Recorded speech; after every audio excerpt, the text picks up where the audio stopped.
Welcome, Reds, to the 100% United pod. I'm your host, TC. Back alongside me today is your co-host, Ben. How you doing today, pal? Hello, mate. Yes, I'm very excited for this one. How are you? Yes, mate. I think, the positivity continues, doesn't it? It really does, mate. We're ready to go with a high press from the off on the pod today, aren't we? Here we go. Here we go. Straight out the blocks. You know it. Absolutely. Look, on today's pod, we will reflect on Manchester United's latest victory. 1-0 win over Crystal Palace at Old Trafford. It wasn't the prettiest, but with a new coach in and with the new style of play, as you've touched on there, Ben, it was a very, very positive day indeed at Old Trafford.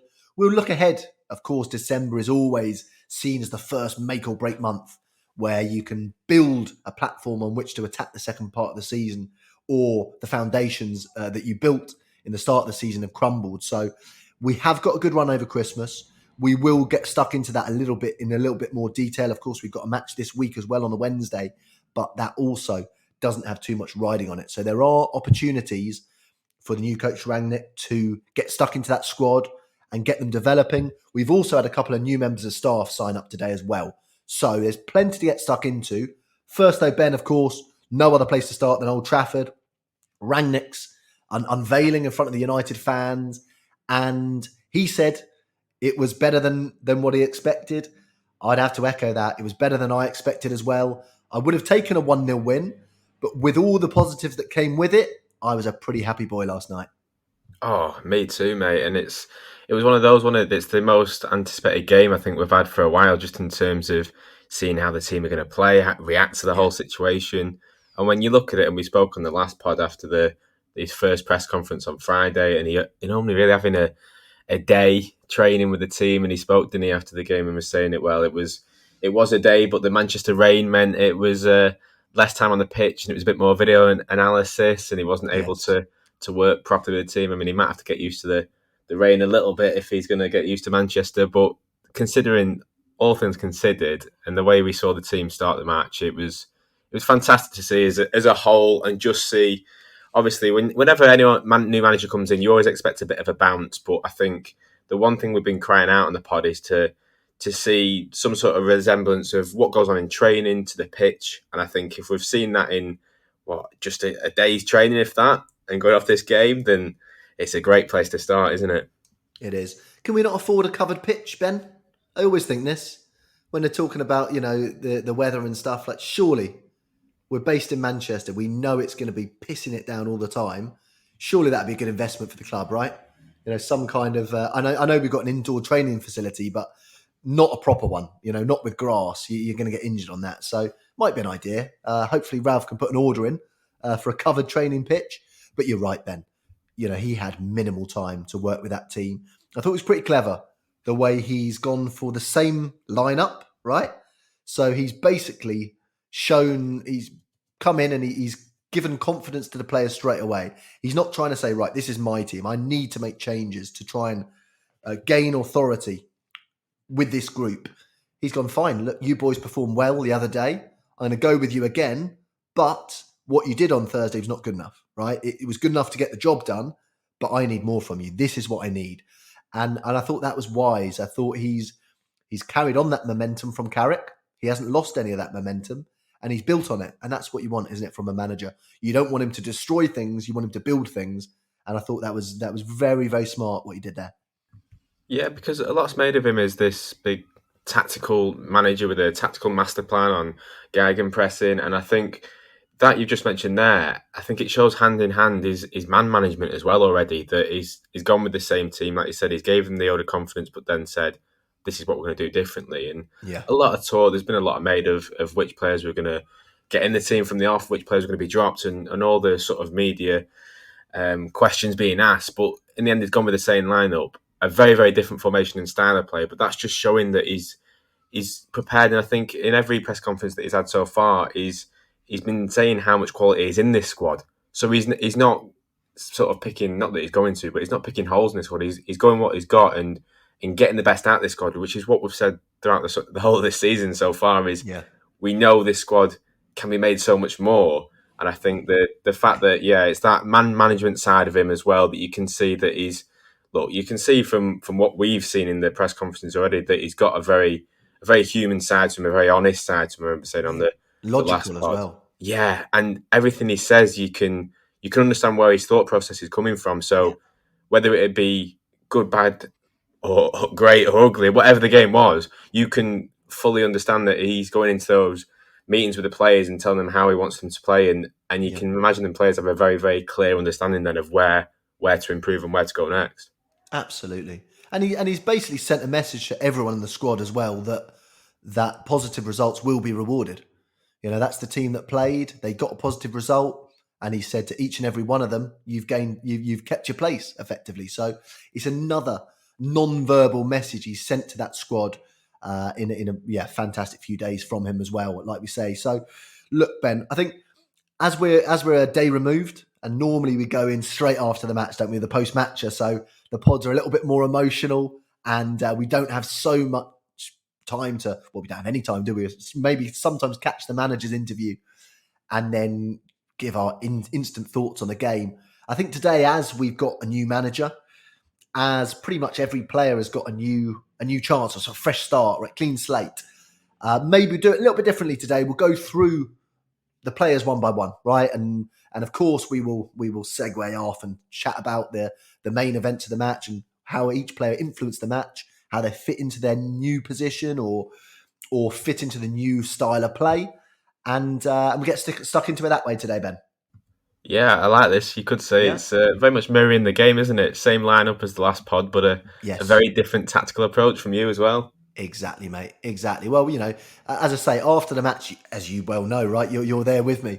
We're running on we're running on fumes, aren't we? After the match, and depending on what's happened, we can. Of course, we're emotional, but a day after, we get a chance to get stuck in a little bit deeper. So, look, in terms of the lineup, of course, everyone came out and said it was 4-2-3-1 and blah blah blah because they just thought it was the same team as Carrick had picked, but it was very different, like you say, right?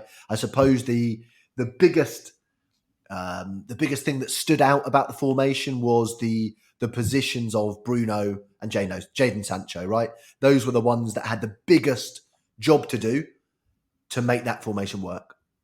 Yeah, absolutely. And two that were playing in positions they haven't really played in the United team before, have they? As those Precisely. both as the inside forward. So yeah, I think that was the main point of difference. I think you look across the team and you can say, yeah, I suppose every player there has played in that position roughly for United before, but those two especially was a little something a little bit different that was you could notice straight away in the way they played. Yes. It was interesting, wasn't it? Because Rangnick did say after the match the reason why he chose that formation is because he wanted every player to be in their best position. So that says a lot about, of course, Ronaldo and Rashford, playing as a pair up front. He also did highlight the fact that Ronaldo was not then isolated. But it's the Bruno and the Sancho ones that are interesting. Sancho, I think he's probably spot on that when he's not tied to the wing or tied to the central number 10 position, Sancho pretty much perfectly fits that. I would say sort of it's almost like a false number 10, isn't it? Right? It's like I don't know what we'll call it, but he's in between a wide man and a number 10, basically. So I would say he fits that perfectly. Bruno, probably I'd say as an out and out number 10 on his own is his best position, but who knows? With Sancho buzzing around him and two more options up front, maybe it's better for Bruno as well. We will see. Yeah, we will, and you could see when they set up obviously Bruno in off the left and Sancho off the right, and it was those two that I think Sancho especially, you've seen it in the past couple of games, he absolutely lights up when he can come inside and play those little passes Yeah. into players. And I think in those positions, we know Bruno can do that with his eyes closed. So I think when they come inside, they've got 2-3 options there straight away in Rashford, Ronaldo, even McTominay and Fred as well. So it is those sort of those passes, those quick passes as well, and those combination plays that we want to see that moves defenses around, right? Moves our players around in attack. So yeah, those are two players that they light up when they come inside. So it could be an interesting one going forward as well with them too. Absolutely. They were good defensively as well. Ralf certainly singled them both out for their defensive play. But the big thing, Ben, and the big difference I thought that this formation gave us was, of course, we've got the more attacking fullbacks at the moment. Delo and Tellez, of course, are a more attacking pair than our usual fullbacks. But even with them having a number 10 each, right? They've basically got number 10 each, haven't they? Like your own special number 10. You've always got that option. You've always got that run to make, knowing you basically got your own number 10 over there. Like on a normal day, if Bruno's over the other side, Wan-Bissaka's got no one, right? He's stuck out there on his own. He might have to marry up with Mason, but he might have gone in, drifting away. You never know. With this formation, it helps the fullbacks massively join the attack. Yeah, it really does, and they've got to be aggressive, the fullbacks, haven't they? They've got to get right up, but then once they do, then that's when the overloads come. That's when we can get 2-3 players around the ball, and we can start creating those passes and overload opposition fullbacks, and that's what we need, right? We need the players in those areas and to create those chances. But yeah, I thought they were both really good, Dallo and Tellers especially, because they've sort of come into the team, haven't they? At the right time for Ralf and the right time for themselves. Especially, but it's been due to Shaw and Wan-Bissaka being out. But I think they suited this formation. I think you could just see every time the ball went inside, whether it was to Bruno and Sancho, then they were already on the way. They were already an option on that right and the left hand side. So we weren't sort of waiting for them to overlap. And I think when they got the ball, they've both got the quality to be able to either pick a pass or get a crossing, which you could see straight away that it was. I think at times we've seen the ball come out to fullbacks and defenders in our team, and we sort of take a few touches. It takes a few seconds to figure out what the next option is. Whereas I thought with them especially, once the ball got pinged out to them, it was straight back. It was either right, I'm going to try and go down the line and cross it in, or I'm going to come back inside. And there was a quickness to the thought process, especially in them wide areas. I was so impressed, Ben, by not I'm not singling out those two actually. I mean, just in general, the increase in intensity and tempo of those that link up play, those forward passes, especially in the final third and in their half, just in one training session. I mean, I couldn't believe the difference. I couldn't believe it. I mean, even the goal came from a pass that would never have happened from the fullback into Mason Greenwood weeks ago. That pass never happened. So I was massively impressed. Let's start with Dalot. Of course, he is rough around the edges. He's certainly rough around the edges. Even some of his best pieces of play, he managed to get through, but it was by the skin of his teeth. He almost miscontrolled the ball and still got a little slice of luck and got through. What I would say about him, he is relentless, isn't he? He is always looking to have an influence. He's a confident lad as well. Of course, he almost stuck one in the top corner, didn't he? At the end of the first half, I think it was.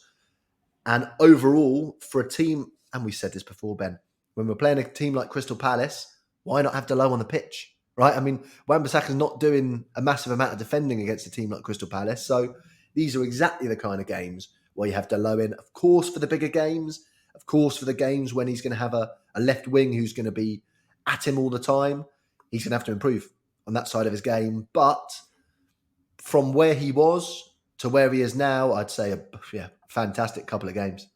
Yeah, it really is. And look, we've all seen the clips of Rangnick talking about his high pressing, the whole heavy metal style play. And I think when you look at Dallo as a player, you're right. He doesn't have the subtlety sometimes to be able to add that to his game. Like we saw with the shot you mentioned he had, it was very much he came inside, he found himself in the position, and it was a bit wayward. But I said he almost scored. That was generous. yeah, wasn't it? it was a little bit wayward. But I think the fact that we were playing in such a high intense way, especially that first half hour, it really suited his game, because that's what the type of player he needed. Similar to a player like Fred in a way, in the way he plays. But you're right, he is very raw at times, and he'll get the ball and it'll go down the line, and it might take a few ricochets, and he might come up with the ball, it might go off a throw, it might go off a corner. You're not quite sure sometimes, but what you do know is every time he's going with the intent of the ball, he's going on the front foot, and he's going all for it. And if it's either with the press, he's right up against the Palace players, or with the crossing as well. And I saw Ronaldo a few times sort of signal towards him and just almost thank him just for the thought process. Because even when the cross didn't make it to the back post, or didn't hit Ronaldo's head, it wasn't a pinpoint cross, but it was the fact that he was getting it, he was taking 2 touches, and he was trying to whip it in. So it was the thought process behind him. I think he's a player that you can just imagine under Rangnick, given the right sort of coaching. If that's after a day, and that's what almost Dallo sort of, that's what he's got in his locker anyway, isn't it? That rawness Yeah. and that style of play. You can almost imagine with the coaching on top of that he could then find an extra level. Yeah, I think first of all the style of football, the fact that it's high energy and basically trying to play very high up the pitch as well, would certainly favour someone like Delay, right? He, like you say, he's going to make mistakes. He's going to buzz around and cause all kinds of trouble. Fred as well. But if they're making their mistakes up there, we just won the ball back, they make a mistake and it comes to nothing, then it's worth having them on the field, right? So I think this style of football certainly plays into their hands. But at the same time, Rangnick is not going to just be happy enough for someone to have high energy and continually make mistakes that someone else would not. So it goes to Delo, it goes to Fred too. Great start, but now it's time to start ironing out those creases, right? And get yourself ready for those big games. So yeah, in terms of Delo, nice and like I said about Tellez on Thursday, it's nice to know that we can play Premier League games. I knew it already, right? It's nice for everyone to know, and it's nice for Rangnick. It's nice for the players to know that we can win Premier League games when we rotate the squad. We can do this. It's a good squad, and these players have been made to look a lot worse than they are.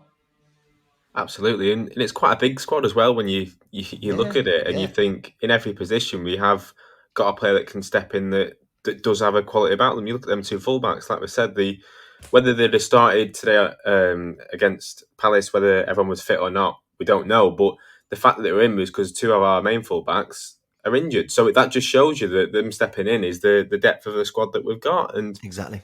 I think you're No. right. Well, I tell you what, Ben. I mean, we take a step further. Three of our back four are missing, Yeah, and right? it's the first clean sheet that you can remember, isn't it? Really. Yeah, and you have to say Varane is probably the centre back that fits in most with playing a high line as well. So we're missing some bodies back there and still doing a job. But yeah, Delo overall, I would say fantastic. He's grabbed the chance, hasn't he? He's grabbed the chance. He showed the energy, and now we need to see that if he does get a run, we need to see that the erratic side of his game is because he's not playing rather than just because he's erratic, right? He needs to show, if he has consistent games, he needs to show more consistency in his play. But look, it's there, and he's young. He's really young. You forget, don't you? For some reason, Delo seems like he's a few years older than he actually is. He's a spring chicken. Yeah, and he's not really experienced in terms of, like I said, there having a run of games in this team, is he? Really, when you look at his United career out on loan last season at Milan, and so coming back into the team, and you're right, if he gets given that run of games and gets given the run of coaching as well on the training pitch, then that's where you want to see a bit of improvement, and that's down to the player. So that's what you like with this sort of setup is we can see that already there's a game plan, there's a tactical plan for the manager, Yeah, and then each player is then it's their own individual duty to then step up to that to get themselves into this team. So that's what you want. You want the competition for places as well, because then, definitely. like we saw with Tellers and Shaw when Tellers originally came in, who knows that Dallo could then push Wan-Bissaka further, and then that works in tandem as well. Wan-Bissaka starts scoring bangers every other week. Hey, you never know, mate. You blooming never know. But yeah, you're totally right. And actually, life is about timing and opportunities, isn't it? And Delo, the timing recently is falling for him. He went to Milan, had a blooming good time in Milan, enjoyed it, got called up to the Euros, right? The last minute, right?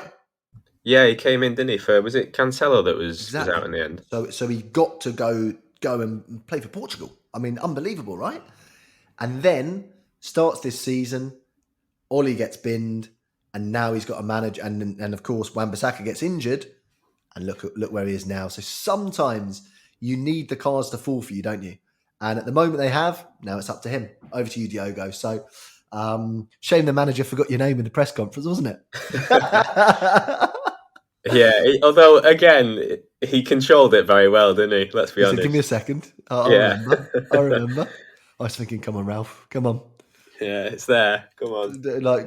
Yeah, I was thinking Mike Smalling was going to get another appearance there. I was thinking, what are you going to call him? But yeah, very good from Delo. What about over the other side, Alex Tellez? We've seen a bit more of him, of course, in recent weeks. What do you reckon? How do you think he did? Yeah, I was impressed with him. I think when you look at the makeup of him, he's in a completely different stage of his career than Dallo, and we sort of know that what his assets to a game is, attacking, his delivery. But I thought he was good going both sides as well. We didn't have to do as much defending as we had done in previous games in this game, but I did think there was a tenacity about him. Just a sense of where to fill in if he needed to as well that Yeah. sort of added a little bit extra to his game. So no, I thought he could have himself well. Yeah, it's definitely a good sign that you have these players like Delo and Tellez and Donny coming into the side and showing the kind of passion you'd expect from a player who's been a regular for a year or two, 3 or 4 years, right? They really bloody love it. Yeah, and I think look, if With you them two especially, and I know you mentioned Donny as well, but when you look at it and you think if you were just going into it blank and not knowing what's been before or after this game, and not knowing that wasn't our main back four, that wasn't our main two fullbacks, you wouldn't really be too surprised no, to say they were. I you think that's wouldn't, the the biggest way they're credit you can give them. celebrating, part of the team. Yeah, 100% mentality. I would totally agree with that. And of course, he is on set pieces. I'm starting to get a little bit of more optimism for the future with set pieces. I've read that Rangnick is very, very hot on set pieces. Almost said to you, Ben, on the last pod, almost said to you that I don't know why managers don't try something different from a corner once in a while, because Hmm. I was looking at the percentages that not just us but anyone scores from a corner, and it's shockingly low. Ben, corners are a myth. Corners are not good, right? So when you look at that, you think, God, there's got to be a better way to skin this cat. And we tried it, didn't we? And we had a blooming good opening. It was unbelievable. Like little short pass.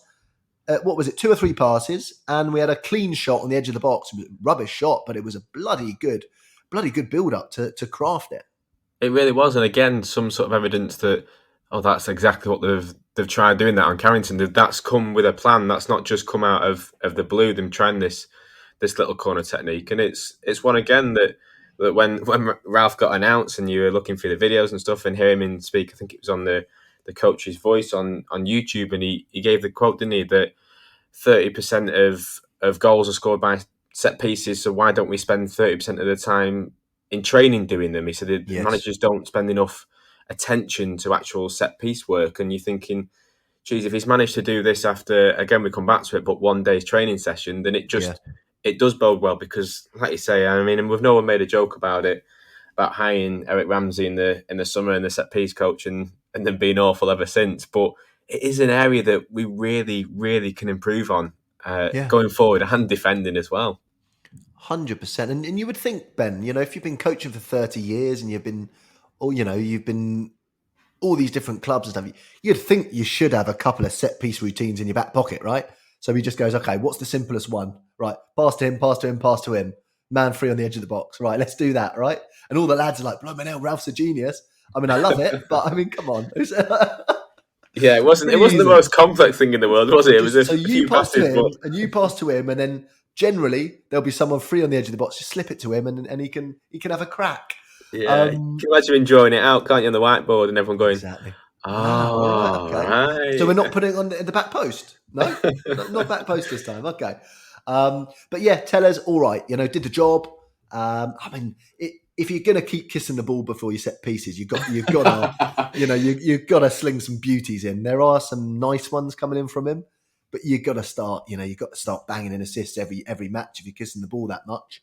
Yeah, it's Um, like sort of when you were back playing sort of under 12s, under 11s oh, football, and absolutely, you'd see a football do it on TV, and you thought, right, this is me. I'll kiss the ball and definitely, then do it, and then get the valve definitely. right, and you're thinking, no, and then Yeah, it's the first man. or just to wind up the keeper, right? Like Yeah, for penalty, especially, you kiss the ball just to wind up the keeper. But yeah, from a set piece, like a corner or a wide free kick, fair enough. He did clip the bar, didn't he, yeah, Tellez? yeah, yeah. With a whipper, bit like the old days. That was, when you get Beckham going for that far corner. So yeah, I think I've got a feeling the set piece is going to get better and better. But I'm back to Mr. Positive now, aren't I? So everything at the moment is just sunshine and rainbows. Of course, it's got to be, but the bar for set pieces wasn't very high, so let's hope it gets higher. Awfully bad, awfully bad. Look, centre backs wise, Lindelof and Maguire were in there again, and of course they two players who are now going to be asked to play in a different area of the field. How do you think they got on? Of course, we got through these last two games, haven't we? Without Varane, Maguire just back from injury. Lindelof, he's avoiding any big bloopers at the moment. I must say he's been on a nice little run. What do you make of the centre backs? Yeah, I mean, Maguire looked like he played the whole game with a rocket up his backside, didn't he? Really, he was got an extra level. He was very much in Palace's half for the majority of the game. They both were, to be fair, and it was that they were going with the high press. They were completely going with it, and I thought that Maguire's passing seemed to be a bit crisper as well. He was pulling the strings. He wasn't going for the sort of the pullback and the Hollywood ball every time. His crossfield ball. He was playing simple passes but doing it well. And I thought Lindelof, to be fair, I think he's had another good game for us. So I can't really fault him. I think the only time I can remember him in getting done was on the break, and I think it was Zaha that went through, and then he pulled him down, got the booking, Yeah. and took the tactical foul. And you're thinking, well, yeah, fair play. If you're going to get beat once in a game and you get a booking for it, then as a centre back sort of Fine by ruling, me. that's not a bad way to go, is it? Absolutely fine by me. I'm sorry, Ben. You totally put an image in my mind when you said that he played the whole game with a rocket up his backside. I had the image. I literally immediately thought of an image with Maguire, but with Phil Jones's face for the whole match. Because he'd been violated. So you got to stop putting those images in my mind. But you're right. You're right. They just manoeuvred the match without too much trouble. Right. I think they noticeably were not taking extra touches on the ball. They were noticeably trying to get that pass off. But it wasn't just those two. It was Fred and McTominay. It was the boys out, in the 10 positions as well. Everybody was looking for more penetrative, zippier, and faster, less touches before you pass as well. So it wasn't just those two, but they set the tempo, don't they? They set the tone. If Maguire and Lindelof are taking those second and third and fourth touches, everyone else is marked up by then anyway. So the football we want to play from there doesn't work. So yeah, fair play to the pair of them.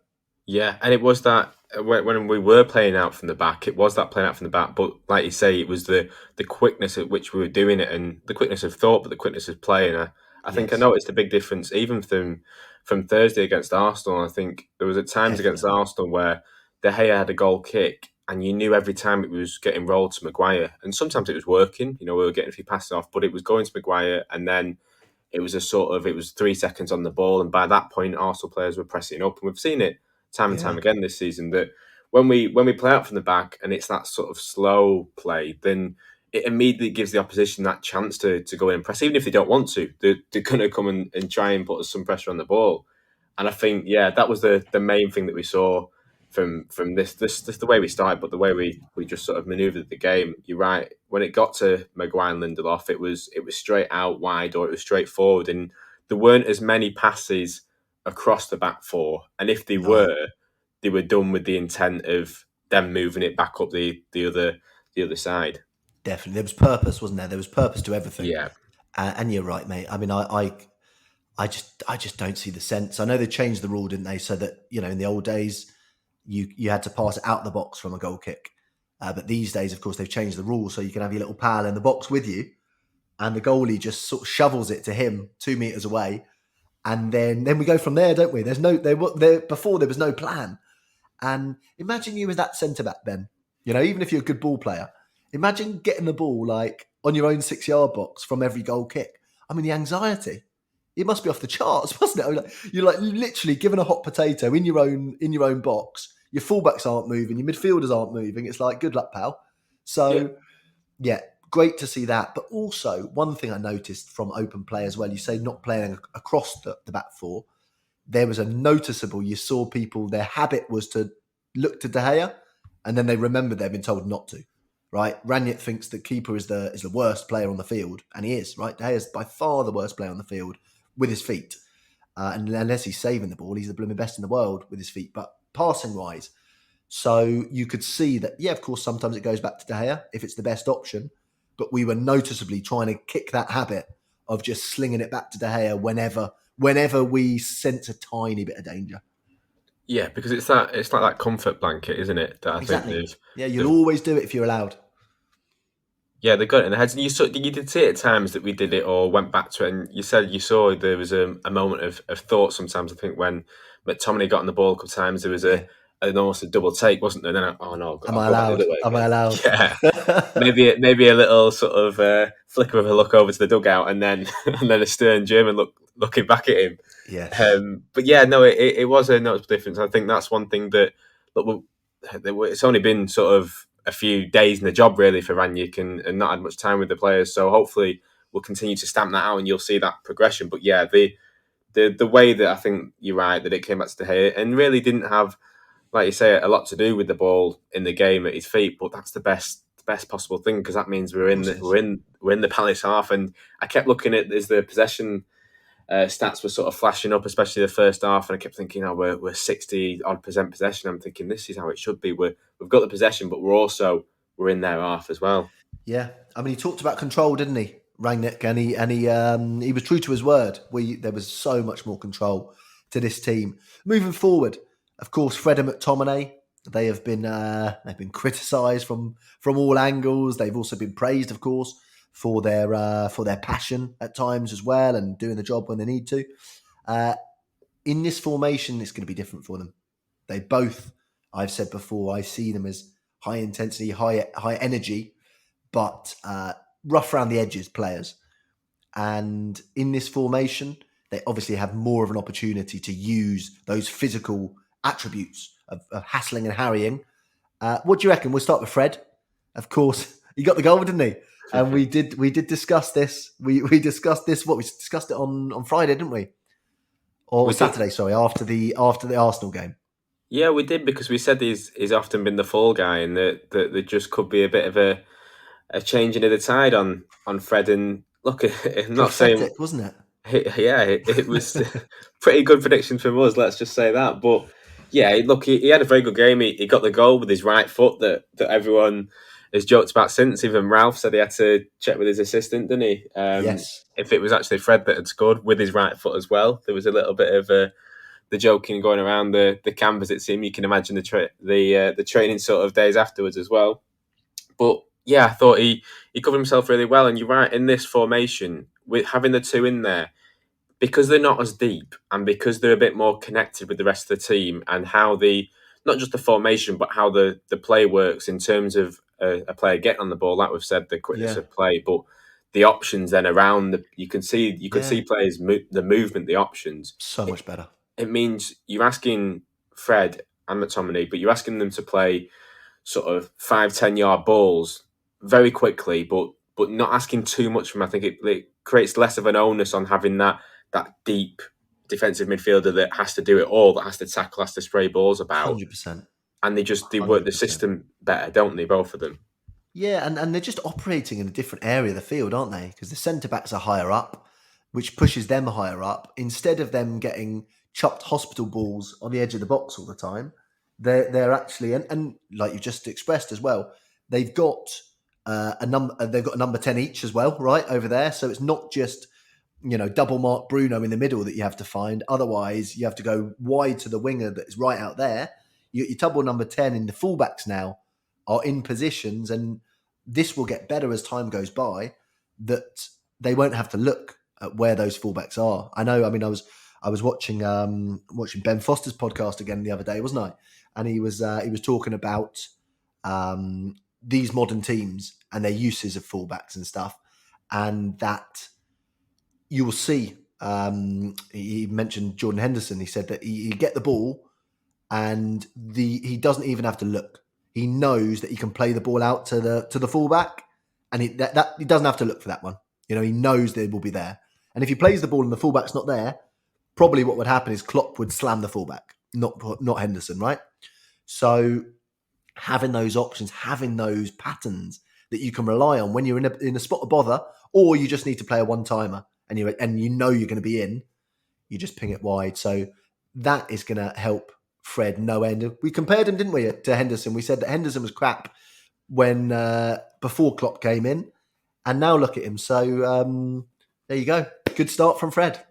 Absolutely. I mean, the goal was the the cherry on top, wasn't it? You're not expecting him to do that in the new system, but it was fantastic and sort of summed up his day. And I think, like we said on the previous pod, like I know people can call him out, and obviously his thing with De Gea against Arsenal, and he always gets sort of the pointing the finger at. But I think he's quietly had a good couple of games the last few games, and I do too. I he's do getting too. there with the pressing as well. Because I think we've seen him, haven't we? Especially against, I remember you saying against Chelsea as well, when you could see him in being that presser, but the problem was that he went and pressed, and then there was a bit of a fear factor that no one was covering him Yes. behind. I think that's what Yeah. I've seen. You know, when Yeah. McTominay or Fred go forward, there's no cover behind. Whereas in this system, when one of them goes forward, they're going with the system. So everyone shifts round. Everyone knows where they're supposed to go. You saw it with when it wasn't just Fred pressing, because it was Fred, and then it was Bruno on that side, Rashford, but then Ronaldo comes round, Sancho comes round, McTominay comes round, and everyone sort of just fits into those slots again, and that's the big thing, the big difference. That doesn't explain why he stuck it in the top corner with his right foot, but I put that down to him having a very good game. I mean, I must have watched about 100 times. I'm still looking for a deflection. I'm sure it must have hit. I'm sure it must have hit someone's shoulder or chest. Just nicked it because the way it went was not natural. I'm still looking for that. But yeah, I think with Fred, like I said, I think at the least there's a good squad player there. At the least, and I actually don't get the hate for Fred. Like, if he's playing rubbish, I'll slam him. If he's shooting all the time, I'll slam him.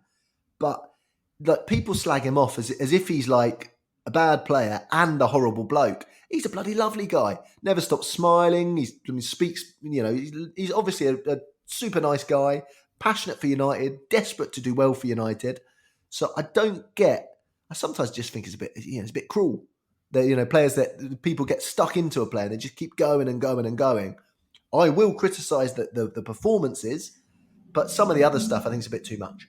Yeah, no, I agree with you. And we said, didn't we, on the last pod? We said it before the screamer that he scored, that he was the fall guy. But I think it's easier to say now. But you look at him, you're right. He looks like he's a good impression on the dressing room. And everyone, you Yeah, saw Ralf speaking about him after the game, very, very glowingly about him as a person around the camp. Everyone's sort of happy that he scored. It was almost, you could see the players almost joking that he'd scored that scream, but in a yeah, in a good way, that he's part of that team. He's not one that's. I mean, and really, to be honest, I've never expected, once you've seen him play for United, you'd never expect him to score screamers every game. That's not his.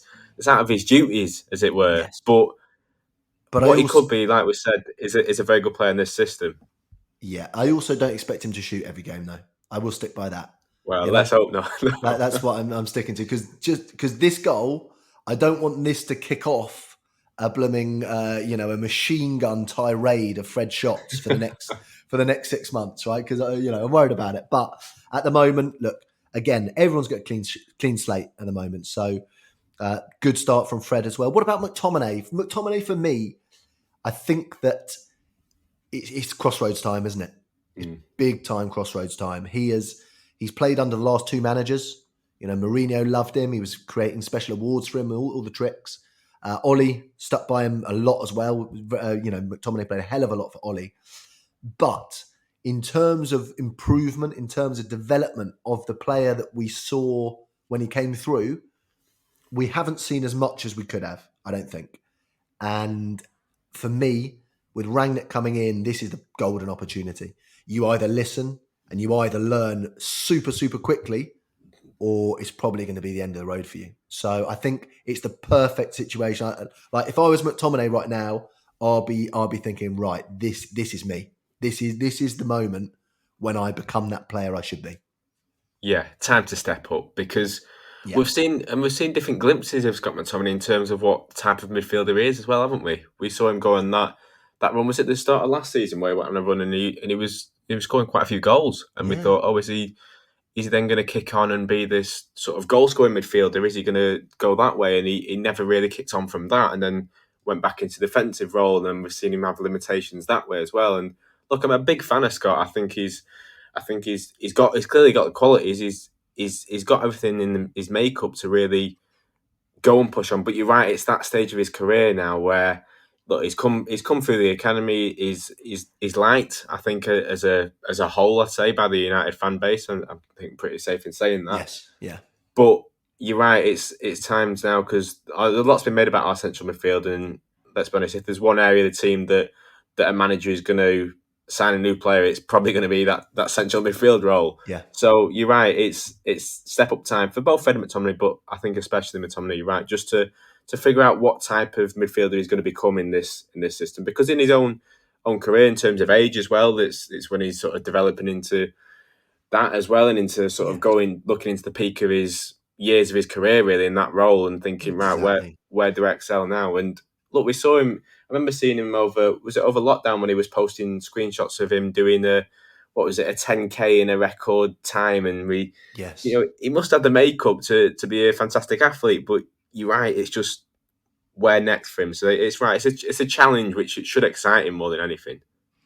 Yeah, and he's not 20 years old anymore, right? It's like you say, he is now coming into the peak of his career, so he needs to sharpish improve. Just it all to come together.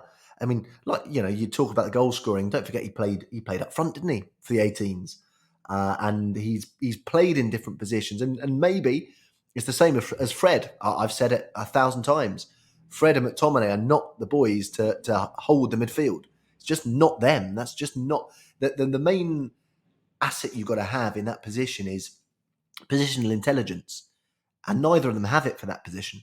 So I think we will sign new midfielders, but again, at the least there's a good squad player in there, right? So in terms of Fred or McTominay stepping in, like back in the day, you might have Fletcher or Cleverley or Anderson stepping in. No problems at all. So yeah, and of course you keep a clean sheet, and your midfield and your defence are gonna get the credit for that. So brilliant stuff. Bruno and Sancho we've touched on, haven't we, already? In terms of their performances. What about how do you feel about Bruno at the moment? Of course, he broke his goal drought the other day. He's obviously wanting to make this work. He's had Cristiano come in, which is obviously brilliant for him, but also difficult for him when your childhood hero is playing the same team as you. It's gonna mess with your head a little bit. How you viewing Bruno right now? Yeah, I mean, when you look at his season as a whole, it's a little bit of a confusing one, isn't it? On the look of it, because obviously start of the season, I remember that game against Leeds, and he was absolutely fantastic. He was the best player on the pitch by a mile, and that was saying something because we had a lot of good players that day. But you're right, the system's changed a little bit. The personnel's changed with Cristiano coming in, and I think at times he's looked a little bit. We know he plays absolutely with his heart on his sleeves, and he wants it to work. At times it's looked a little bit. I feel harsh saying desperate, but he seems like he's pushed himself a bit too hard sometimes, or trying to do things that he doesn't need to try and come up with that bit of magic. Because I think he does shoulder a lot of the responsibility for this team. He's seen it since he's come in the club that he's took that on his shoulders, and I think he likes that.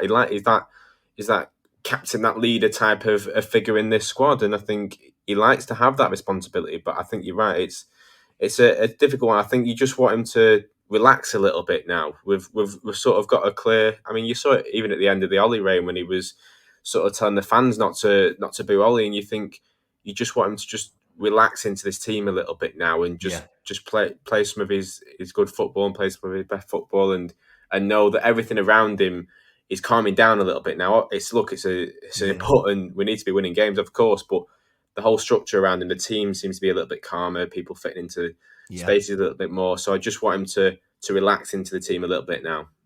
Yeah, and actually, I mean, this new formation might really help him too, because he was that man, wasn't he, in the middle of the park where the opposition know you cut the supply to Bruno, and you basically cut off our blood supply. We're finished.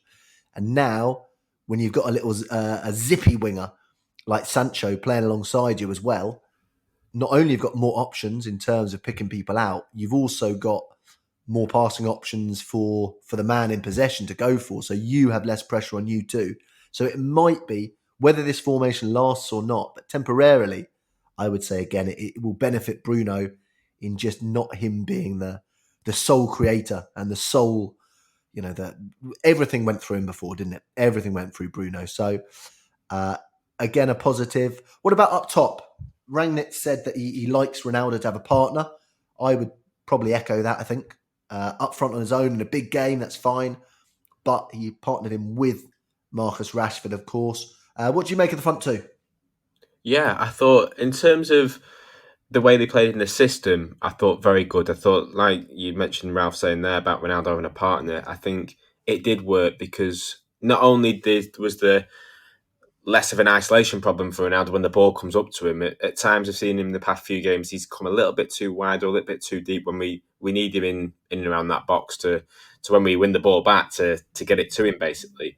And I think with this, there was less of an isolation problem, but also his own work rate was really good in this game. You could see him. Yeah, He had an idea. Okay, he's not gonna. We know we've spoke about it. He's not gonna be this pressing monster. I think Rangnick said that about the team as well. He's not going to turn him into all pressing monsters after a game. yeah, And Ronaldo in this stage of his career isn't going to do that either. But what we did see of him, and I think Rangnick especially pointed it out in the post match, is that his work rate was fantastic, and he was yeah, making those little presses, those sort of 5-10 yard ones where there seemed to be a little bit of a trigger, didn't there, on the Palace back four, where I felt like, especially in the first 30 minutes, where they were able to get a pass off, and then once the second pass went, that's when everyone went. they trapped them, didn't we? Yeah, it Yeah, was watched it across the back four, and then when it came to one of the full backs or the centre backs in a wide area, it was yeah. right, we're on him. And then It Rashford was and it was Ronaldo.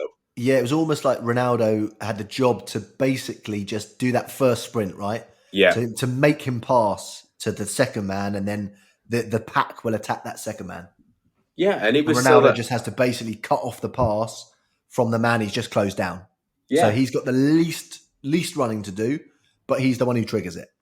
or even just marshal the Palace defender into the way we want him to pass. Do you know what I mean? Absolutely. Yeah, Box him in, and yeah, definitely. you saw that from him. And I mean, Rashford, in terms of his actual performance, I think we've seen him have better games, but I think he really helped Ronaldo in just the way that system worked. And I think it was interesting because Ronaldo as well, I can't remember the last time watching him play with a strike partner in terms of even Yeah. going back to I know Juventus at times they played with a three at the back and two up top, but you're talking about to Real Madrid, and I can't Well, I remember him mean, in a well, strike partnership. Real would the big one would be Benzema, right? Of So I course, mean, dovetailing with him. he was stealing 20 goals a season off Benzema for years, wasn't he? Poor old Benzema, good guy, for years to do that. And as soon as Ronaldo left, he started slamming the goals in, didn't he? But but yeah, I think definitely he works well with a foil. And you know what, Ben? When people talk negatively about Ronaldo, I just think give your heads a wobble, because Mm, if there's any chance of us winning the Champions League in the next 2 seasons, he is the main one. He is the main one, and people forget how good he is and how driven he is, that he will have his eyes on that. If you're thinking United have no chance in the Champions League this season, there's one guy in the team who thinks we've got the best chance. Cristiano Ronaldo. He thinks we will win it this year in his head. So for me, I will always look at how we can accommodate a player like that rather than how we can get rid of one like that, because he's the one who's going to clinch you the Premier League. He's the one who's going to win you the Champions League. I wouldn't be surprised if his last game for United is winning the Champions League either. So I say that now. So just anyone who's thinking, oh, is Ronaldo going to press? Blah blah blah blah blah. Forget about it. He is the man to win us the things that we're here for. Right, we're here for trophies, and he is the people forget he is and he looks like he is on it at the moment as well.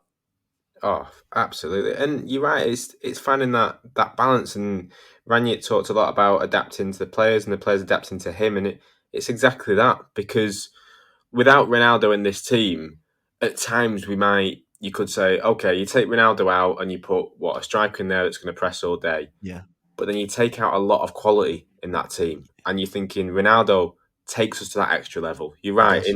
in terms of aiming for the title to the Champions League. That's what he came here for. Look, the Yeah, titles looks a little bit away now when we're looking at the table, but the fact that he's in this club is to win now as well. He's in this club for what? Look, I think what's his contract then? 2 years, is 2 it? years. Yeah, 2 years. 2 years. So look, he's here for here and now. He's here to win stuff now. He's not here for a last payday, for a trip around Manchester. He's here to win big things. And I think Rangnick must be excited about working with a player like that.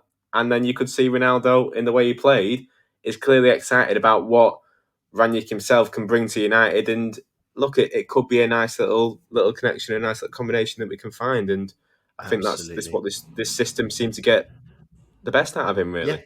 yeah, and I would agree. One thing with Rashford, he's got to watch these offsides. They're creeping in a little bit too much now, aren't they?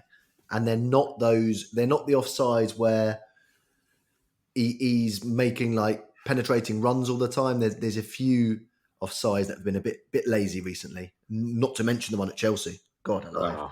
Oh, So he just has to watch that a little bit. But like you say, we're looking at the team as a whole here. And if you need a foil for your best player, and Rashford fits the bill, then you play Rashford. No worries whatsoever. And we got the win. We got the clean sheet. Ronaldo's not going to score every game, no matter if you want him to. But he will score in a hell of a lot of games where we don't deserve to win, and he will win us those. So we basically have to do the favour to Ronaldo that when he's not banging them in, we find a way, and the rest of the time he's gonna rescue us. So it can be a match made in heaven. I do want to touch on, of course, the substitutes, Ben, because Mason Greenwood assisted Fred's goal, and he, of course, came on the 62nd. And of course, we're looking at a Mason Greenwood who did not play in one of the front positions. He actually slipped into that number 10 position. So, I mean, that was the first surprise. What do you think of that? yeah, I thought before the sub was made, I didn't think it was Sancho that was going to be coming off, and Neither as did soon I. as I saw that it was Greenwood coming on, Rashford. you were looking at that forward setup and Rashford coming off. So I was a little bit surprised from that. I thought Jaden, to be fair, I thought can sort of go off and say I think I deserved a bit more time on the pitch, which I is thought so.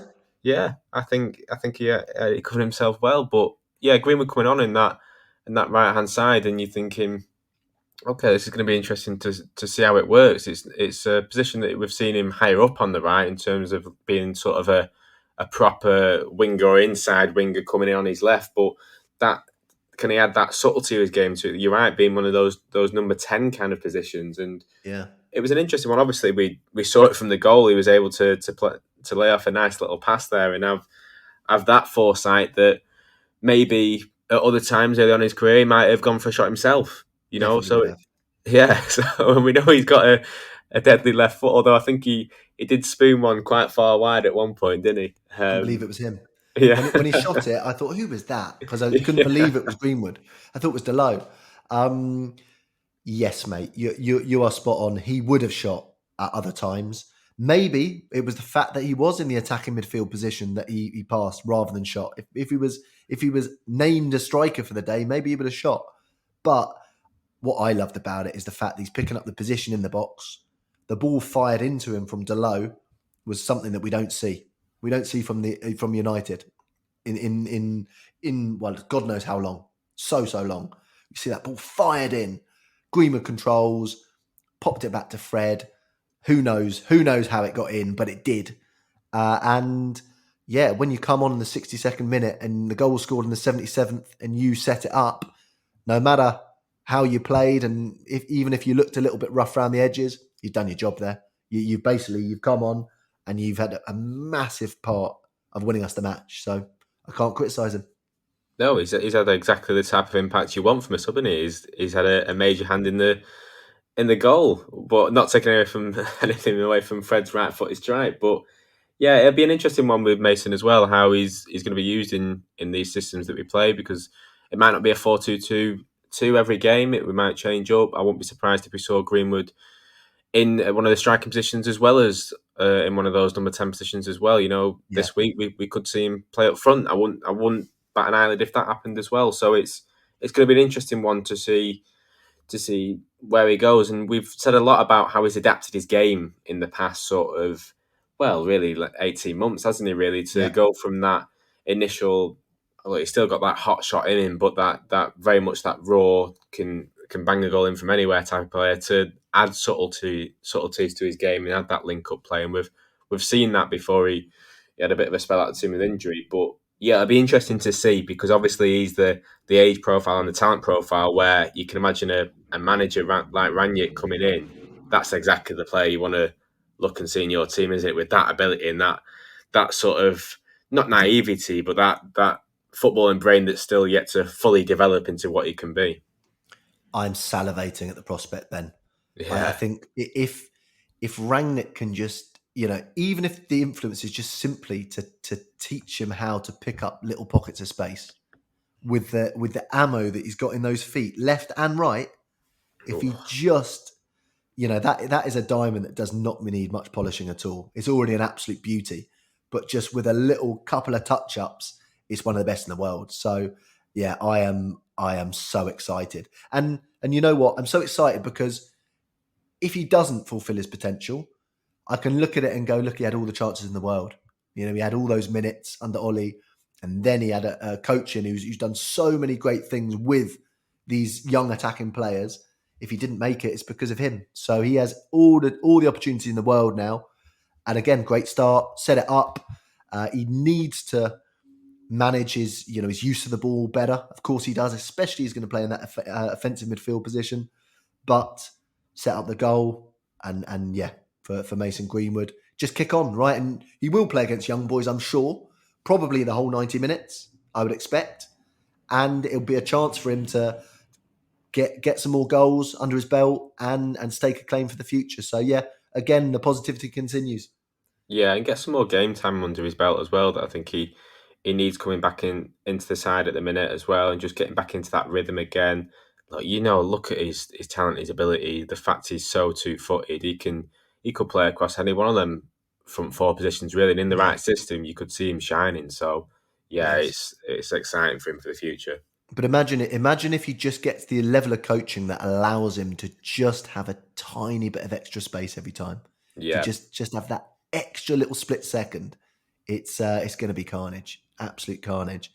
Now, look, the second sub was the one that really interested me, Ben, because 76th minute, it was still 0-0 when Anthony Elanga came onto the field for Marcus Rashford. Now, in your first game as manager, that is a pretty ballsy move, Ben, because I mean, in the middle of his reign or the end of his reign, Ollie's not making that sub.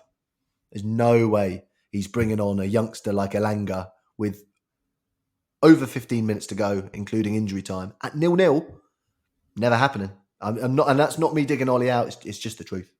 no, you're absolutely right, and it was a massive statement because look, we're absolutely over the moon now. We've got the win, but you're right. At the time, we're very much still there was still that little bit creeping in that we make sure we get the win. Though it's been a good day so far, but we need that 3 points to look at it as whole as a Yeah, good day round. And you're right, bringing on Alanga, giving him that vote of confidence. We said that everyone starts off on a level playing field now in terms of the playing personnel and who the manager picks, and it's clear that I think the talk that came out that Alanga had impressed Rangnick in training leading up to the superb. game, which was the little training that he had. He did pretty well to impress him that much, so he must have been absolutely on it and taking in everything. And you're right to give him the vote of confidence and bring him on and say this is your chance, your role now, and go and do something. It was a major statement, a major vote of confidence. And I heard Rangnick talking before the game and saying that with the academy that we have at this club, that you should be looking every season at bringing.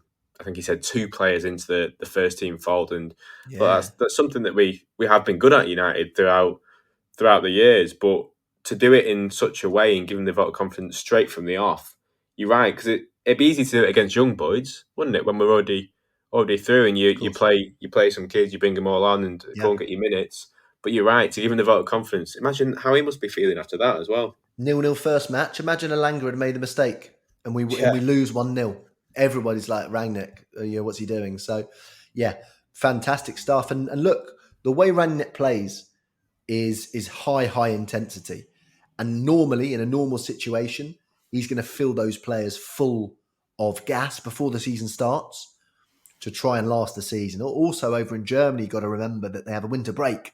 So usually he can fill the players up at the start of the season, hammer them, little break in the middle, and then go again for the final stretch, the end of the season. He's not going to have that opportunity. These players are as fit as they are now, and he can only make them a little bit fitter. So especially with the attacking players, he's going to need to rotate sometimes, and he's going to need to protect the players. So your Alangas, your Diallos, even your Hannibals, these guys have got an opportunity now that they've all seen Elanga. This is not just a vote of confidence for Elanga. It's a message to everybody throughout the squad, throughout the club, that you have a chance to have minutes. 0-0, 1-0, 0-1, doesn't matter. So yeah, that really, really impressed me. And I don't want to go too far, but it's exactly the kind of thing Fergie would have done. 15 minutes to go, Elanga, well, I wouldn't have done it. That's not the decision I would have made. I wouldn't have been thinking that, but it's what you do when you have full confidence and full clarity in your own ability and your vision as a manager, that you can just make those calls and look, we scored a minute later. So I wanted to highlight that because it's quite easy to think that he brought on Elanga after we had scored, because it makes sense and it was so close, but it was a minute before. Yeah, you're right. And not only the importance of it, but the what it meant. You could see when he came on, he had that specific role of being that presser up front again, and he came into the team and replaced Rashford in a like-for-like position and was told to play in the same sort of way. So I think what you see when you mention the younger players coming into the side and seeing their pathway, it's not just the fact that the youth players got a chance, it's more the fact that, okay, you can now see what your route into the first team is in terms of how you have to come into this team and how you have to slot in. So if there's an injury, if there's a time where we need to call on one of you, then you can come in and you can do that job to the standard that we know we need for the whole team. So yeah, I think it is that clarity, the control. It's everything that just fills you with hope. And yeah, you're right. It gives people a nod in the under 23s and stuff that they know they can come in and have a chance in this team as well. Absolutely. But some things never change, Ben. Because Donny van der Beek was the last man off the bench again. We thought it was Ollie, but it's Van der Beek, isn't it? He's up to something in that training ground. I mean, I don't know, destroying the toilet every morning or something. He's up to something because it's always the same, isn't it? Late 80s, and he gets a token few minutes. Yeah, some things will never change, will they? And it's Donny coming on late to the party. Exactly, but look, the squad looks very harmonious at the moment. They all look like they're pulling in the right direction, which is fantastic, which is great. And look, we've got those 3 points, mate, and we closed the gap on the top. I know you said the gap was big, but we have closed the gap over the weekend. So, and I don't want to paint the air blue here, but I want to. It was so annoying that Liverpool got that late winner, of course, because we'd have closed the gap even more otherwise. But the gap's closed, right? I said to you on Thursday, the gap is on the brink of getting too big. Now it's taken a step, 1 point in the right direction. So, mate, I'm dreaming of that now. I'm dreaming of that top spot again. No one can stop me. No, I'm not going to do. Don't you worry about that, mate. We've got a dream now, haven't we? I mean, look, as long as we're moving in the right direction, then that's the main thing. I've just seen that we've drawn Villa as well at home in the FA Cup. Fantastic. That I think's just in against TVC. Well, exactly. It gets you're dreaming of all competitions now. That's the point of. Yeah. Look, you saw it. You could see the reaction in Old Trafford, really, from clips and everything. That what that performance, what that way of playing gives to the crowd and gives to everyone at home, and even us talking in the pod now and listening to the pod, you get a feeling of excitement now. I'm excited for young boys. It's like we said. There's not a lot riding it at all, but I'm excited to see how we play. I'm excited to see what Rangnick says pre-match, post-match. Yeah. Do you know, I could, if he did a podcast at home, I'd probably listen to that alongside ours as well. So, you know what I mean? I could listen to for 24 hours a day, apart from the hours that we're listening to our pod, obviously. And what about he showed a bit of passion when the goal went in as well. What tickles your fancy more? The Rangnick style celebration or your Fred and Tellez dance? What do you like better? I've obviously got to go for Ralph's, haven't I? I've got to go for the heat of the moment.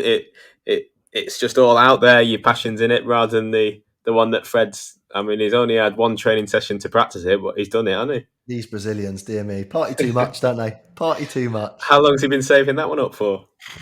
Unbelievable. I thought they were both going to go over. That would have been even better. You do the dance and you both fall over backwards, right? Yeah. But yeah, great to see. Great positivity. And you know what, pal? Looking ahead, we have a great run coming up. We really do. I mean, first of all, we got young boys right on Wednesday. So effectively this week, we've got a full training week with the first team. So young boys, we can, like we said before, your Alangas and your Greenwoods, don't know what the fitness latest is for some of the boys coming back. It'd be lovely if they can use that as their first match back. But we got young boys, we got Norwich. Ben, we've got a 9-day break over Christmas this year, and I know you know that because I've been trying to schedule the pods, haven't I, with you? So it's not breaking news for you, but from the 18th of December, we don't play again until the 27th of December this year. Which is a big old stretch, isn't it? Yeah. The players can have the Christmas dinners, can't they, at home?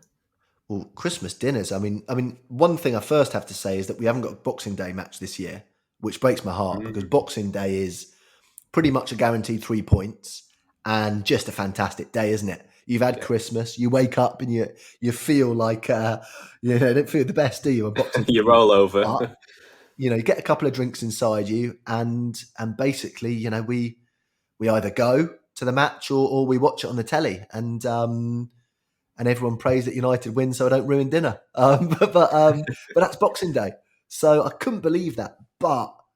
Let's put my emotions aside and my Christmas plans aside. For the team, this is unbelievable. You've got a massive break, 9-day break, plus, like you said, they can actually have Christmas at home. Ralph can get in the good books, guys. You got a day off. There you go, and we can do some blooming training, Ben. Because if that's what we're going to get after 1-day training, I'd love to see us after a 9-day break. Oh, it does. It makes you very excited, doesn't it? That's the snippet we've got now. The little thing we've got to go off, and you're thinking, wow, if this is what's going to happen, obviously the add into the coaching team and the backroom staff and all sorts around Christmas and going into that the busiest period really usually of the season, isn't it? And the game's coming thick and fast, and if we've got that break in there, fantastic to be able to just implement his tactics. And look, by the turn of the year, we could be full steam ahead, couldn't we? Yes. Yeah, so when you look at the games as well, we have got a hell of a nice run. We could really put together a hell of a load of wins in a row. We don't have a New Year's Day game either this year, Ben. We don't play until the 3rd of January either. Ugh. So it's party time at Carrington this year. I can't believe it. It's unbelievable. But for the situation and with a manager that is mad about tactics, a manager who's used to having a winter break as well, I think this is sent from the gods, mate. It really is. Oh yeah, we might not get that whole footballing tradition of playing on those days like we're used to, but hey, if we get an old United tradition of actually winning something at the end of the season, I'd rather have that. Yes, mate, absolutely. And there has been a couple of additions to the coaching squad just today. Actually, we've had first of all, Armas has come in from the States. Now, of course, he played I think 66 times for the States, and he's played under Rangnick. He was at New York Red Bulls as a coach as well. So Rangnick has dealt with all the Red Bull clubs, right, from New York to Salzburg to Leipzig as well. He knows Ralph's system like the back of his hand. He knows it. He plays it himself. His managerial career has been a little bit of a disaster. So he got sacked a little while back from Toronto, I think it was. And previously, he wasn't great in the manager's hot seat either. But I have to say I'm a long time believer in that being a manager and being an assistant manager and being a coach, they're just simply different jobs. And because someone's a good assistant coach, they naturally end up becoming a manager when actually sometimes you would just, like say Brian Kidd, for instance, right? Brian Kidd is the perfect assistant coach. And when he went to try and be a manager, he was substandard. As an assistant coach at United and across the road, unfortunately, he's a superb assistant coach. Steve McLaren, the same. Better manager than Kidd, but in terms of assistant coach, fantastic. So some people just fit that role, right? So it might be the case with this guy as well. Rangnick sees something in him, and he comes. Great for our American listeners as well. I actually got one of our members lives very, very close to him, so hopefully I get him on the pod. Yeah, hey, we better be nice about them, haven't we? Really, if he's gonna going to be a special guest. But you're right. Like you were mentioning, like some of Fergie's old assistants. There, you can go through all of them, can't you? Feeling even I know Feeling's still at the club now, but Kiros Kairos, even managerial was Mullenstein not as good, was well. it? No, and you look at like these sort of assistants when they go on to make a managerial career, it doesn't always work out. But you're right; it's about getting the specialist coaches for the specialist jobs. And look, it's putting full faith in Ralph because I'm not particularly bothered what his coaches have done in their own managerial career in terms of being an actual manager. But if it's someone that comes in that knows straight away how to play his system, he knows everything about him, he knows what he wants out of the players. He's coming to slot in, obviously into Carrick's place, wasn't it? Yeah, That's now opened up, and it means that it's someone else's for the other coaches in the team to then learn off as well, and it means that Ralph isn't putting his having to train a whole coaching team up to his level of playing and his style of play. He can bring someone in that he knows, that he trusts, that he puts in there to implement it. But absolutely. yeah, I'm excited, mate. It's look, you've put the full faith in Ralph, and I'm glad he's been given that as well. The club have backed him with that as well, and Yeah. someone to bring in and go through this whole motion with him. Yeah, I've always found it fascinating, that thing that people just presume that because you're a good assistant manager, then you will go up to be a manager. And even Ollie, my personal opinion is that he pretty much found his perfect job when he first got the job at United, when he was reserve coach and striker coach, right? For me, that's the perfect job for Ollie. That suits him down to the ground, because when someone comes down from the first team into the reserves, pumps them full of energy. Don't worry, we'll have you back in the first team within. We'll have you back in the first team yesterday, right? Don't worry about it. He's got that positivity that is so good for a reserve team, because reserves can be very miserable, right? They're called reserves, so it's not a good start. Striking coach wise, everybody says, Ollie, in terms of finishing off the shizzle, and in terms of coaching strikers, great as well. In terms of a bridge to the first team from the reserves and from the strikers, Ollie fits that role just perfectly. He's the perfect man for it. So I'm always a believer that there's different men for different jobs. It's not necessary for you always to end up in the top job for you to be a success. So, that's honestly what I think, in my honest opinion, that was the perfect job for Ollie. But of course, as an ambitious guy, you're always going to want to push on.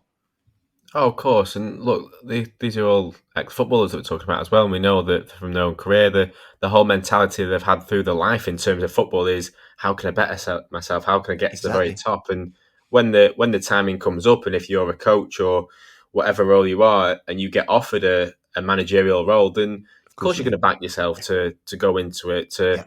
earn a bit more money as well. Let's be honest, and get a bigger Yeah. role and back yourself. That's just the mentality that runs through Of the course. the whole sport, isn't it? Really. So you Yeah. don't like knock them for doing that. But you're right, with these people coming in, you want specialists in their own areas, and you want, so if your experience as a coach is good, and the manager that has worked with you the most thinks you're good enough for that job, then that's good enough for me. Yes, and another new name that came in today is Sacha Lense, a psychologist, actually. Interestingly, he will be joining the coaching team, not the medical team. So that tells you, uh, gives you some idea of what his role will be, well, so I presume positive changes rather than fixing negative changes, if he's going to be on the coaching staff, right? Yeah, absolutely. And again, added something different that obviously wasn't there in the coaching staff before. Yeah, We've seen United hire a sort of video analysis and stuff, and sort of put money into that side of the team over the past sort of like 2 years, I think it was. But now we're seeing that if it's coming into the actual coaching side, and then we're going to see a real impact. You're thinking day to day, and not just that holistic approach of bringing in players or working with youth players and stuff. It's going to be day to day working with the first team and how you can have an impact yeah, on the games as well and on the players in every day in training. yeah. If I just got one request, Go please on. don't take the crazy out of Eric Bailly. Please leave it in there. It keeps me alive. Yeah, it'd take a few diagrams to explain a couple of the Cruyff turns he's done his own box, wouldn't it? He's not broken. He's perfect already. He doesn't need fixing. He absolutely But yeah, doesn't. look, positive changes. Just the kind of thing I want to see. I don't know much about Armas at all. I will try and dig into a few things about him. I saw a couple of saw him giving a team talk and whatnot. Seems like a positive, confident guy. But like I say, I don't know much. I know his coaching record. I know that Rangnick has worked very closely with him, and that his teams have played Rangnick tactics, even when Rangnick's not there as well. So I guess that's the most important thing. But Ben, yeah, I mean, we can't get away from the positivity these days, can we? So it's so nice to be back chatting in this tone on the pod, because it got a bit depressing for a while, didn't it, mate? It did, and it's a lot better watching it, isn't it? I mentioned before about listening to Rangnick after games, just finding fascinating at the minute, and hopefully the Yeah. pods are a bit more fascinating to listen to as well, because our moods have definitely picked up, mate. They have. I mean, if the pods are carrying on like that, I would have given Sacha Lense a call myself. You know, how can I forget about this? But listen, mate. Anything else to add? No, not at all. I'm just very excited for the future. I think, like I say, even the coaching additions, it's a bit of a freshen up to the coaching staff that are there. Everything feels a bit fresher at the minute. Players are given a new slate, and I think it is exciting to go into this run that we're going into. So yeah, I'm just very excited and buzzing for the next few fixtures. Yeah, me too, mate. Me too. And thanks for listening again, everyone. And remember to subscribe wherever you listen to your pods, Spotify, Apple Podcasts. Keep those reviews coming, by the way. Since we chatted, and me and Scott had a little bit of a chat and a laugh about them, you've been smacking us some beautiful 5 stars. Really lovely to read the reviews as well. A few nice DMs as well. So always massively appreciate that. So if you have got time to give us a 5 stars and leave a little review on there, that's great. But you just listening is enough for us anyway. So if you can hit that subscribe button, do it. If not, just keep listening. Social media wise, Instagram at United100 Podcast, Twitter at United100 Pod. As I've said before, I'll always keep you updated as to the schedule on the Instagram stories. Last few pods, there's a couple of things. We had a late change on one of the days, but then it also made sense to leave it a day extra with Rangnick giving his press conference. And quite nice after Rangnick having this game yesterday that we got to look into a little bit more detail before coming on air as well. And by all means, send me your feedback. Email me, United100podcast at gmail.com. DM me on the social media, whatever. And let me know if you prefer the pod to be a day after the game or 2 days after on the Monday. The content's better. Let me know. If you prefer us to smash it out after the game, let us know as well. I know there's going to be, difference of opinions, but I know there's positives to both. So just give us the feedback on that. Don't forget to get over to vintageunitedshirts.com and use our promo code United100. You get 10% discount across the store. We didn't have a halftime break today, did we? So I didn't flag it up earlier, but if you're not familiar with Vintage United, it's run by a United fan, and he stocks all the old Manchester United shirts, basically. So back from the 90s, the noughties, names and numbers, all the tricks going on. So if you want to get involved, you have to get your skates on before Christmas, but it is the perfect present. So vintageunitedshirts.com, United100 is the promo code for a 10% discount. If you want to become a member of the pod, get over to patreon.com/United100. Check out the different tiers there. We'll be back after the Young Boys game. I think we will be doing a post-matcher. Me and Scott will be doing a post-matcher. But I will confirm that for you on Instagram. And until then, Ben, thanks for joining me again, mate. It's been an absolute pleasure. Nice one, mate. Speak soon. Take care. Cheerio, Reds.